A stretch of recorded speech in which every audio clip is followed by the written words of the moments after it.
The piece is called La Donna del Lago, which is The Lady of the Lake in English, based on Sir Walter Scott's famous poem. La Donna del Lago in the Rossini repertoire is a very particular opera because it was really the first of his opera seria, the serious operas, that totally took off. Lago became a bit of a worldwide hit for him, and it was played in many theatres many times over the 19th century. You'll recognise it as Rossini, you'll recognise it as being dramatic Rossini, and you'll recognise it as being fireworks Rossini. The story is twofold. It's a political drama, and it's a love triangle interest as well. There's Elena, who is the Lady of the Lake. She's going to get married to Malcolm, but her father wants her to marry Rodrigo, who is a chief of an opposite clan, so that they can fight the king and fight the English. The king comes in disguised as a guy called Uberto, simple hunter, but actually he's the king and he wanted to see what his people were really like, falls in love with Elena, so then you have three guys interested in one girl. What this piece does,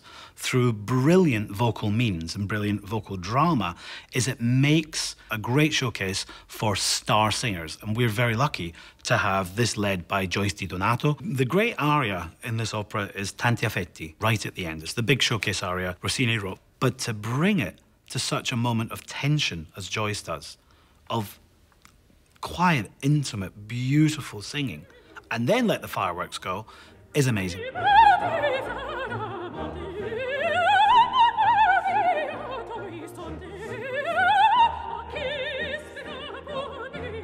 Playing Uberto, who is also the king, Uberto's the king in disguise in this production, will be Juan Diego Flores. There are very few people of that exceptional talent in the world today in this music.